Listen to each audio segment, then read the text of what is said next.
So a bunch of years ago, maybe like 12, 14 years ago or so, Bobby and I, with two other couples, so 6 of us all together, we booked this cruise. We'd never been on a cruise before.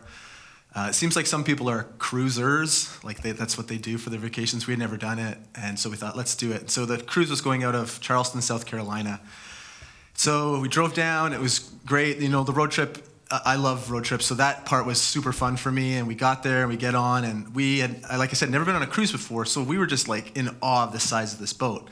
But some of the friends who were with us, they had done multiple, like lots of cruises, and I think for them this was like, oh man, this is like such a small boat, and I don't know. They were trying to play up how great it was, but I could tell on their faces, they're like, oh, this isn't so great. Anyway, so we're on this cruise, and leaves from South Carolina, and it goes down into like the classic, Caribbean area. It was awesome. And one day we're at sea, and we're trying to figure out what do we want to do. There's so much to do on a cruise, right? So much food and so many activities and all this kinds of stuff. And we noticed in the itinerary that there was ballroom dancing classes. So I know like it's maybe now kind of more trendy to take those classes together as couples or to get ready for your own first dance at your wedding. Maybe you go through that, and I love that. I'd never done anything like that before, so Bobby and I and our friends are like, hey, we should totally do that. We should go and check out this ballroom dancing class. So we show up. There's like maybe 30 or 40 people in this room, and there's this like really sweet old couple who were there, and this husband and wife, and they welcomed us. They're so warm. And then they start leading us through the foxtrot. And in the beginning, like you're just watching them. And they're just gliding around the room. It is like unbelievable. They make something look so easy. You know, you've been at a wedding and that old couple gets on the floor and everyone's kind of just doing their thing. And then the old couple get on the floor and then they just like tear it up. And you're like, oh my gosh, those people actually know how to dance, you know? Well, it was like that. We were all like watching this older couple glide around the room, and then they said, okay, that's basically it. And they broke down the steps. They're like, I don't know how to do a foxtrot. I don't remember. But they showed us like little bit by little bit, and they had us practice it. And then we're all now in partners, and we're doing the dance. And I felt like we were doing like pretty good. Like I thought, you know, when you have an incorrect view of how you're doing, like you're not assessing yourself accurately. So my internal self was like, man, I'm killing this. And Bobby is like, often when you're married, your spouse is your correct filter back. And she was like, you are terrible. You're stepping all over my feet. You're not leading the way. Look how like Herb leads. Look how Herb's leading Gladys. I don't know what their names were, but that felt like good old people names. They're like gliding around the room, and it's just an amazing thing to watch. And I just felt like they were this perfect picture of like grace. And I got out there and I felt like I was more like the Kevin James character there. I was trying to do it. I thought I was into it, but it really wasn't working. I tell you that story because I think it's a really good analogy for our spiritual life, our walk with Jesus, and this rhythm we have as we're choosing to follow Jesus. So perhaps you have said yes to following Jesus, and you know some people who have said yes, and they kind of demonstrate and model for you what life with Jesus looks like, and they have grace and humility and wisdom and depth, and they make it almost seem effortless. And the more time you spend with them, the more you realize that their faithfulness and their courage and their humility, their honesty and their vulnerability to tell you the ups and the downs and how God is with them through it all. And you just admire that. You're like, I want to be like that. And so you begin to go through these rhythms of learning how to deepen your relationship with Jesus. And it can feel like you are doing okay. And then other times you get discouraged and you realize, man, I'm not getting this at all. And then it feels like, why am I even trying? And why do I even bother? And while you want to do it on one hand, the work it takes to glide around the spiritual ballroom, it just sometimes feels, it's too much. It feels like there's too many other competing priorities, too many other things that demand our attention. And so you kind of, over time maybe, just kind of dull yourself into, I got one move. And that's your spiritual move. And you just do it over and over. And then you begin to believe like, I think this is all there is. I think my like 2-step move, like at the reunion dance party at Sheridan, like that's all I got. And that becomes your spiritual rhythm. This is what I got. This is my dance. I guess this is what life with Jesus looks like. Well, inside there feels like this like churning and yearning that there's got to be more, because then you see the people floating around the ballroom and you're like, man, like what is going on there? And it's not about like envy. It's not about jealousy. It's about you kind of know inside there's got to be more. And yet what you've tasted, what you've seen, what you've experienced leaves you yearning for something else. So that's what we're going to do this beginning of 2018. We're going to launch into this new series called Rhythms, Exploring Spiritual Disciplines. And we're going to spend the next couple months talking about life with Jesus, rhythms, spiritual disciplines, spiritual practices, trying to learn from others who have gone before us, things that they have done and incorporated into the rhythm of their life that has brought depth and richness and wholeness to their spiritual life. So I know Justin asked earlier who made New Year's resolutions, Happy New Year, by the way. Happy 2018. Good to see you guys. I'm really excited for this year. I'm really excited for this series. I think it's a significant moment for us. I didn't make any New Year's resolutions. It's never really been my thing, but this is probably where I get weird, is I started thinking about New Year's resolutions in terms of us as a church. So I'm like, no one else probably carries it this way, but like I would go to bed thinking about it. And I've been waking up in the night thinking about it, and waking up in the morning thinking about it, wondering like, what does 2018 hold for us? I love watching the 2017 video, right? Like Joel did a great job, and Justin, and pulling that all together this week. And it's so nice to see different moments and different faces and milestones. Like that's all amazing to celebrate. I love that. But I don't want to just live in the past. I don't want to live in 2017. I don't want that to be our only move. I want to figure out what does it mean to go further. And so I started thinking about 2018 in terms of what does that look like for us collectively as a church. And so as weird as this may be, I kind of wrote a New Year's resolution for us as a church. You don't have to adopt it. You'll probably not even remember it.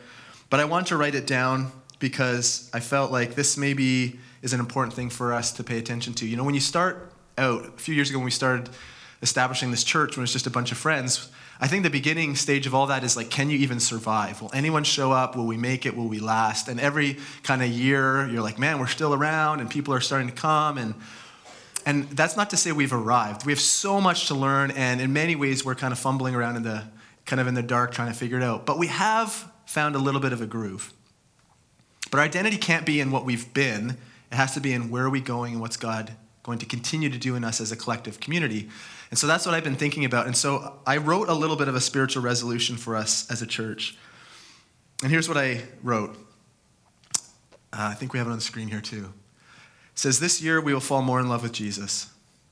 We will experience a deeper level of formation through surrender and obedience, and move forward with humility, maturity, and wisdom, willing to sacrifice for the kingdom. This year we'll fall more in love with Jesus. We'll experience a deeper level of formation through surrender and obedience, and move forward with humility, maturity, and wisdom, willing to sacrifice for the kingdom. So in my last year of university, I needed to find a job, and I ended up getting a job at Good Life Fitness. I don't know if anyone has ever worked at a gym before. It was an okay job. It wasn't terrible. It was great. It was fine. It helped me pay my rent and get me through school, buy my TTC pass, everything I needed just to kind of get through that last year of university.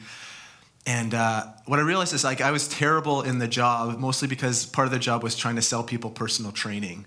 And it felt like so weird to say, hey, if you pay me this money, we'll help set you up on a program, when you could just really have a conversation and give them some pointers and get them rolling. It felt like we can help you move forward, but we're going to hold it back until you give us some more money. It just felt like a really weird thing. But one of the things about that experience is I realized is if anyone sets fitness goals, it's really important to know where you're starting. In order to figure out progress, if you have an accurate picture of where you're starting from, then you're able to incrementally see, hey, look how I've grown, how I've gone stronger, I've gone faster, all those things that you may measure in a fitness kind of goal setting. And so one of the things we would do as new people would join the gym is you do like these fitness assessments, and you take measurements, and you help them do certain exercise, and you mark it all down, and then you'd ask them questions like, hey, where do you want to be? What do you want to do? What are your goals for this whole thing? And you jot it all down for them, and you give them this card, and then they could use that to continue to track their progress. I realized, man, if you want to go anywhere, even in a spiritual sense, I think maybe the starting point is to get an accurate picture of where are you now. So we can say we want to go all these places, we can have this resolution, but like, where are we now? Where are you now in a spiritual way? How would you decide where you're at? If you're going on any kind of trip, or you open up your phone, you're like, my example here I wrote down because I'm so motivated by food is like, say you want to go to the Indian buffet for lunch, right? Because you want to have like delicious curry and fluffy rice and like warm, buttery garlic naan and all that good stuff, right? Say you want to go there for lunch and you can't wait. When you open it up, one of the things as you're plugging in the address or the name of the restaurant is it also then needs access to where you currently are so that it can chart the route for you. It can lead you from where you are to where you're going so you can enjoy the delicious curry meal. I thought, man, as we start this series, I think it would be really good just to take a few moments to reflect on where are we now. And in order for us to kind of get a sense of where we are as a collective community, because we're all individuals in relationship and spiritual, and we all have individual spiritual lives, it's important for us to all say, well, where are we as individuals? And so it's going to be really short this morning, but that's our goal this morning, is just to take time to pause and reflect. And you don't have to write a resolution or anything, but I want us to stop and say, hey, if we were to take an honest look at ourselves in the mirror, where are you? Where are you in your life with Jesus? Spiritually speaking, do you feel... some of us here, I'm sure, feel super excited and encouraged, and it feels like there's momentum and optimism, and you feel like, man, like things with Jesus right now are just rolling. I'm finding new rhythms, and I'm growing, and I'm being stretched, and it's amazing. Others probably are feeling, oh man, like I'm in my one move on the dance floor, and it's been the same in 2017, as 16, as 15, as 2014. I've kind of just always been in this place. And so when you think about that, it may leave you feeling discouraged or frustrated, feeling like, well, what's the point? Like, it's never really going to change. I only know one move. I keep going back to that move. It's my go-to. I guess this is all it is. There's kind of like a disillusionment to that whole thing, a discouragement to it. And then there's probably people here who are like indifferent, totally don't care, not sure, not really sure about this whole Jesus thing. Feels like a good thing to try on right now. It's like you've boarded the cruise boat and you're taking lessons from Herb and Gladys and you're just learning and you're like, yeah, it's kind of good for the afternoon. Let's go do something else. And you're just kind of in this exploring, checking out stage. Those are all valid, all good. It's all fine. But I think it's important to know, well, where are you? Where do you find yourself? Justin read earlier from Matthew 11 when Jesus talks about life with him. And I'm going to read from a different translation. It says this: are you tired? Worn out, burnt out on religion? Come to me. Get away with me and you'll recover your life. You'll recover your life. Isn't that interesting? I'll show you how to take a real rest. Walk with me and work with me. Watch how I do it. Learn the unforced rhythms of grace. I won't lay anything heavy or ill-fitting on you. Keep company with me and you'll learn to live freely and lightly. That idea of keeping company with Jesus. If we have to sum up this whole series, this whole idea of spiritual rhythm, spiritual direction, spiritual practices, these are all methods and tools that help us keep company with Jesus. We're going to dig into that a little bit more next week, but this idea of keeping company with Jesus, being in rhythm with Jesus. Because in those words, he's telling us that if you really want to discover that yearning and that longing, it's found in relationship with me. Come to me and I'll give you rest. Those things that you're looking for are found in me. It says this, quote, Jesus now promises to those who come to him and follow him in discipleship, he will give them rest for their souls, a realization of a deep existential peace, a shalom or sense of ultimate well-being with regard to one's relationship with God and his commandments. Jeff Bridges, in his book, The Practice of Godliness, says, growth in godly character is not only progressive and always unfinished, it is absolutely necessary for spiritual survival. If we're not growing in godly character, we are regressing. In the spiritual life, we never stand still. So where are you? Where are you as you keep company with Jesus? Like any relationship, it takes work and dedication and consistency and effort and time, but what you put into it is worth it. You grow the relationship, you discover more things. And like any human relationship where it feels like maybe I've maxed out this relationship, this is all there is to discover with another person. The thing about Jesus is it's never ending. The more you discover, the more you realize how little you know and how much more there is to discover. It's this never ending depth and beauty that comes as you continue to pursue Jesus. Adele Calhoun says this: I believe the desire for a different sort of life doesn't appear out of thin air. The longing for more, no matter how weak or crackling with heat, is evidence that God is already at work in your life. You wouldn't want more of God if the Holy Spirit wasn't first seeking you. That's awesome, eh? So even if it's just a curiosity, even if it's just a wonder, could this whole Jesus thing be real? That churning and inclination and that wonder, could it be that that is a sign that God is trying to awaken and reveal himself to you and inviting you to come and find that rest, that thing that you're always looking for? Is it possible that it's only then found in relationship with Jesus?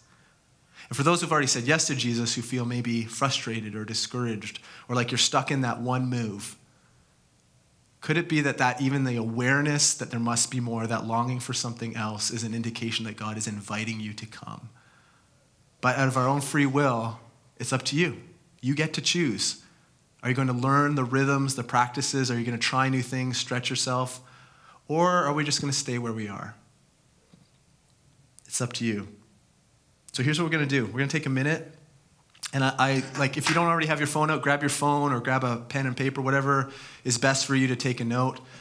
But we're going to give some space. Normally, what we do is we like to circle up and have group conversation and listen and learn from each other. But this morning, we're not going to do that. Because of the nature of this reflection, we're not going to ask everyone to circle up and talk about it. I just want you to be quiet and to think about that question. Spiritually speaking, where are you? Be honest with yourself. Write down a few points, notes, put it into your phone, send yourself an email, whatever you want to do. But take stock right now. Look honestly in the mirror right now. Like if you're on a spiritual GPS, what's your starting coordinates? How was 2017 for you? How has been as you're spiritually exploring and in rhythm with Jesus? Do you feel excited, discouraged, encouraged, frustrated, optimistic? Just take note of where you're starting from. So I'm going to give you a few minutes to do that. And what I also want you to do then is also to jot a few points, one sentence, a few short points, whatever it is. But where do you wish it could go this year? If you have this longing or this inclination that there must be more, what would that look like? Even if you can't fully name it or describe it, and as you head down the path, you may discover, oh, that's not what I expected. But from where you start today, what do you sense or hope? What's your longing for more depth and richness in relationship with Jesus? So I want to take a minute, I'm going to pray, and then I'm going to give you a minute just to be quiet and to jot a few things down. Okay? So Jesus, as we begin this new year, we intentionally take time just to pause and to be quiet and to think about this idea of where we are spiritually, to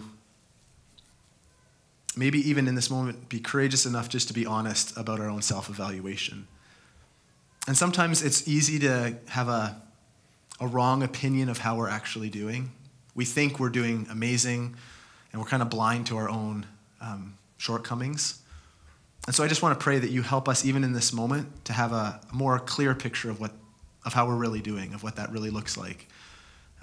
Take off some of our blinders, help us to be aware and honest with ourselves. We don't need to share these reflections with anyone, but we trust that as you're at work in us, your Holy Spirit is active in this room right now with each of us, that the things you're bringing to mind are the things we need to pay attention to.